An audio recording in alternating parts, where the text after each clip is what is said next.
réponse au trafic saturé des villes, le scooter est en plein essor. Et à la pointe de la tendance, on trouve la Vespa. Synonyme de liberté et de style à l'italienne, ce deux roues indémodable ne cesse de séduire. Brad Pitt, Julia Roberts, George Clooney l'ont tous adopté. Tendanceau vous offre un petit tour de Dolce Vita. Les scooters et les deux roues sont aujourd'hui les rois du bitume. Réponse au trafic saturé, rapide, pratique, ils permettent d'éviter les embouteillages. Ces dernières années, les ventes de ces petites cylindrées ont carrément triplé. Mais pour rouler au top de la tendance, mieux vaut chevaucher une Vespa. Le petit bolide est la star des scooters, une ligne épurée et un irrésistible côté rétro. C'est un véritable souffle de bonheur venant d'Italie. Et c'est ça qui séduit les stars. Zac Efron, Jude Law, Emma Watson ou Nicole Kidman en sont toutes folles. Leur adage, jamais sans ma Vespa.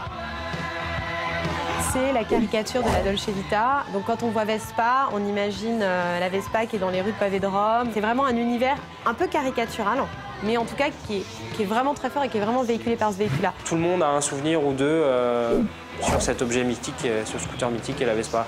Mon père en avait une, mon oncle en avait une, on est parti en vacances à l'époque avec, j'ai fait le tour de France avec 3 copains. Tout le monde a une histoire ou un fait marquant à raconter autour de ce scooter. La Vespa est née en Italie en 1946 dans une petite ville transalpine près de Pise. Signifiant guêpe en italien, elle est créée par un avionneur, Enrico Piaggio. Au bord de la faillite, il décide de se lancer dans le scooter. Il réutilise le principe des trains d'atterrissage pour l'alignement des roues, créant ainsi une conduite unique en son genre. C'est la naissance d'un mythe. Et ce qui a propulsé la Vespa en haut de l'affiche, c'est le grand écran avec la sortie de Vacances romaines en 1953 avec Audrey Hepburn et Gregory Peck. Le succès est immédiat. Le charme à l'italienne s'exporte aux 4 coins du monde. Ça fait plus de 65 ans que ça dure et plus de 17 millions d'exemplaires ont déjà été vendus. Aujourd'hui, la marque joue à fond la carte du rétro et ça marche. Ça, c'est un peu le scoot classique, entre guillemets, qu'on nous demande, c'est-à-dire un scoot moderne, neuf, entre guillemets, avec une garantie, une fiabilité mécanique et surtout une préparation, accessoirisation, on va dire un peu lookée vintage. Deux selles mono, un feu arrière de GS des années 60, des pneumatiques à flanc blanc, pour avoir voilà, un pack complet du scoot tel qu'on l'a vu, entre guillemets, dans les grandes lignes, dans Vacances romaines ou tout ce que tu peux voir dans les magazines de mode ou autre. C'est-à-dire un scoot fiable, avec un look qui fait tourner les têtes. Vespa a complètement utilisé l'amour qu'il pouvait y avoir pour ces modèles un peu d'origine.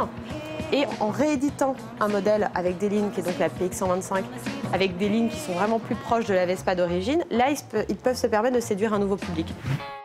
Avec 500 000 modèles vendus chaque année, la Vespa fait flamber les cartes bleues. 4 000 €, c'est le prix de la tendance.